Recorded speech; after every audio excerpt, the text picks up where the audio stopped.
Well, Alex Hales, the English cricketer, has apologised for blacking out to impersonate Tupac Shakur at a 2009 New Year's Eve party. The England and Wales Cricket Board and Nottinghamshire has launched an investigation over a picture which showed Alex Hales posing as the late rapper. In a statement, he said, "The theme was musicians and Tupac, and was and always will be my favourite musician, so I went as him. Obviously, I realise this is incredibly disrespectful and I want to apologise for the offence this has caused. It was incredibly reckless and foolish on my behalf, and I apologise for that, and apologise to the club for the embarrassment it has caused them. I deplore all forms of racism and discrimination."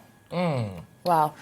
I think this story is really, really interesting. I mean, we've had the recent conversations around what's going on in cricket, and then it was a culture of racism that's been accused of, essentially, and then it's now been revealed that Azim Rafiq has also made anti-Semitic comments in the past.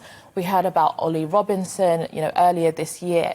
And this whole offence archaeology, which is essentially just trolling through decades of what people have said and done in order to attack them or undermine them or tarnish their reputation in the present day, I really worry about it. I think about young people. When you're young, you don't know what all of the societal norms are. You make jokes, you say things, and you can find out. And you get things wrong sometimes. Exactly, you get things wrong. We're not allowed to get things wrong anymore because of social media and what people do. I think it's gone way too far. Yeah, and I can remember when that Ollie Robinson thing happened. I'm sure many of you remember it as well. And the reams of England cricketers, right, who were obviously trawling through, or presumably had some media manager who was trawling through, potentially, a decade or whatever, of any tweet that they've ever done, just in case something that they might have tweeted in jest 10 years ago, right, is not acceptable in today's standards. Quite possibly wasn't acceptable at the time, let's be honest, but we were in a situation, potentially, where we were fronting up to the idea that England's greatest ever fast bowler, Jimmy Anderson, might never play for this country again. What happens if all of a sudden we've got, our opening batsman on the eve of the Ashes test or something, and it turns out that when he was 15 years old, he tweeted something a bit fruity while he was having some banter with his mate? Do we sack him? But even Azim Rafiq, I just think that actually just shows, and I think it's a very different thing to the thing that he accused the cricket club of, but even just what's happened, it does show that actually we are all flawed, we all make mistakes, and actually constantly demonising and tarnishing people for what is minor slights and errors, I think we are going to create a generation that are anxious, paranoid, and actually have no voice.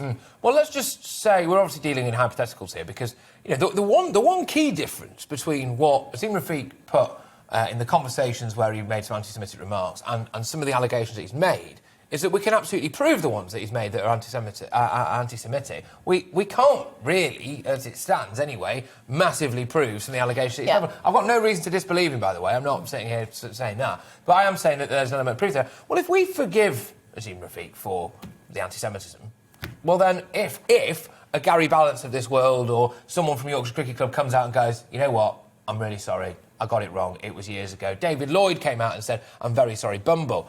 Well, we've got to forgive them as well, haven't we? We can't have it both ways. We can't continue this death spiral of cancel culture. Yeah, I think as a society we have given up on moral virtues, and I think that there's things that are above politics, and that is, compassion, forgiveness, duty, and I think we need to actually enliven the meaning of being moral people more than whatever political views that you have.